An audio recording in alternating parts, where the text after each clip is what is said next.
Pada zaman dahulu, di sebuah kampung yang kini dikenal sebagai Dusun Mersam, hiduplah sepasang suami istri bernama Bintang Kemarau dan Putih Malang Musim. Tahun demi tahun mereka lewati dengan doa dan harap, memohon kepada Tuhan agar dianugerahi seorang anak. Berbagai cara sudah mereka tempuh, dari mengunjungi dukun di hulu hingga hilir, hingga bernazar dan berdoa siang malam. Namun takdir seolah belum berpihak, sampai akhirnya doa panjang mereka pun dijawab oleh Yang Maha Kuasa. Putih Malang Musim mengandung, dan tak lama kemudian lahirlah seorang anak lelaki. Namun, sejak kecil, anak ini menunjukkan keanehan.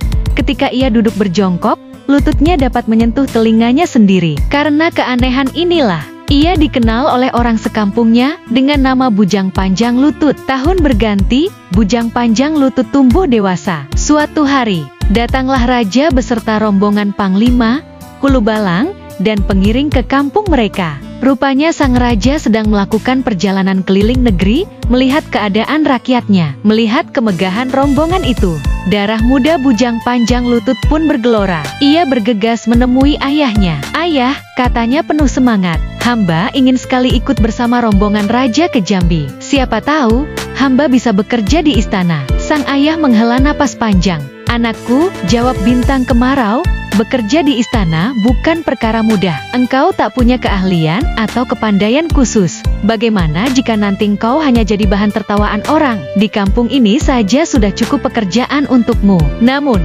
keinginan Bujang Panjang Lutut tak tergoyahkan. Ia pun memberanikan diri langsung menghadap raja dan menyampaikan niatnya. "Apa yang bisa engkau kerjakan, Nak?"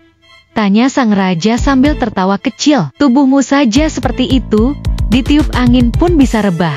"Hamba siap melakukan apa saja, tuanku," jawabnya dengan rendah hati. Melihat keberanian pemuda itu, raja pun luluh. "Baiklah, ikutlah kami." Mata, berangkatlah Bujang Panjang Lutut ke Jambi. Di perjalanan, ia diamanahkan tugas sebagai tukang masak. Siapa sangka, masakannya ternyata lezat dan disukai raja. Setibanya di Jambi, ia pun diangkat menjadi tukang masak resmi istana. Waktu berlalu, hingga suatu hari datang undangan dari Raja Palembang untuk mengikuti perlombaan istimewa. Raja Jambi bersama Panglima, Dubalang, dan tak ketinggalan tukang masaknya, Bujang Panjang Lutut, ikut serta menuju Palembang. Sesampainya di sana, Raja Palembang mengumumkan jenis perlombaan, sepak raga.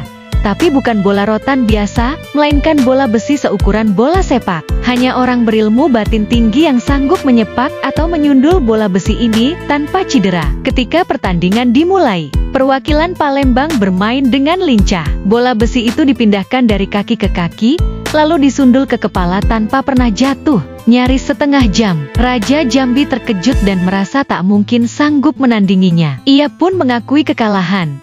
Namun, Raja Palembang tidak puas. Ia menawarkan tantangan kedua, permainan kilang besi-besi berputar, dan peserta harus memasukkan anggota tubuhnya ke dalamnya. Jika tak cukup sakti, pasti remuk redam. "Kalau kami menang, negeri tuan tunduk pada Palembang," kata Raja Palembang. Raja Jambi tak punya pilihan selain menyetujui. Di kemah, Baginda mengumpulkan Panglima dan Hulu Balang untuk menanyakan siapa yang sanggup. Namun, semua menunduk takut. Salah seorang Dubalang berbisik, "Bagaimana kalau kita serahkan saja kepada tukang masak itu, Bujang Panjang Lutut? Bukankah dia tak ada gunanya?" Raja Jambi sempat ragu, tapi keadaan mendesak. Ia pun memerintahkan panglimanya memanggil Bujang Panjang Lutut. Saat dipanggil, Bujang Panjang Lutut tampak santai saja menanak nasi. Bahkan kedua lututnya dijadikan tungku, menahan periuk yang menyala, tanpa sedikit pun terbakar. "Engkau harus ikut pertandingan kilang besi," kata raja. "Ampun tuanku," jawabnya, "hamba tak punya keahlian apapun. Lebih baik panglima-panglima saja, tak ada yang boleh membantah perintahku," tegas raja. Akhirnya, Bujang Panjang Lutut pun setuju. Esoknya, ia maju ke lapangan dengan tenang. Begitu ia memegang kilang besi, besi itu langsung hancur berantakan di tangannya. Kilang besi kedua dipasang, tangan Bujang Panjang Lutut dimasukkan, tapi besi itu lagi-lagi pecah berkeping. Raja Palembang terdiam. Ia mengakui kekalahan dan menawarkan upeti. Namun Raja Jambi menolak. "Hari ini kami menang, kemarin kami kalah. Pertandingan ini sama-sama memuliakan kedua negeri. Tak perlu ada yang tunduk. Akhirnya, mereka berdamai. Waktu berlalu, Raja Jambi menghadapi pemberontakan dari Raja Kerinci bernama Tiang Bungkuk yang menolak bayar upeti. Raja pun menunjuk Bujang Panjang Lutut, kini bergelar Datuk Kilang Besi, menjadi panglima perang.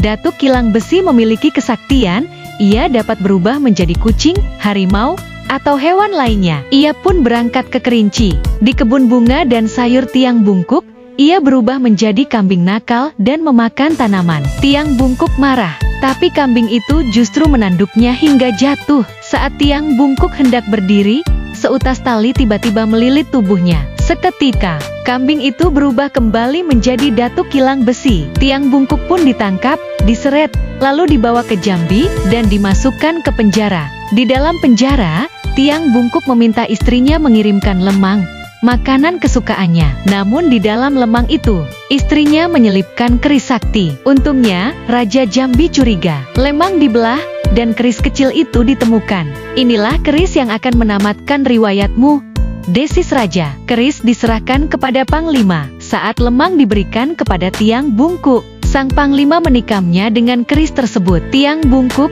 sakti pun tak berguna, tewas oleh senjatanya sendiri. Begitulah kisah Bujang Panjang Lutut dari seorang tukang masak istana hingga menjadi Datuk Kilang Besi, Panglima sakti yang menegakkan kedaulatan negeri Jambi.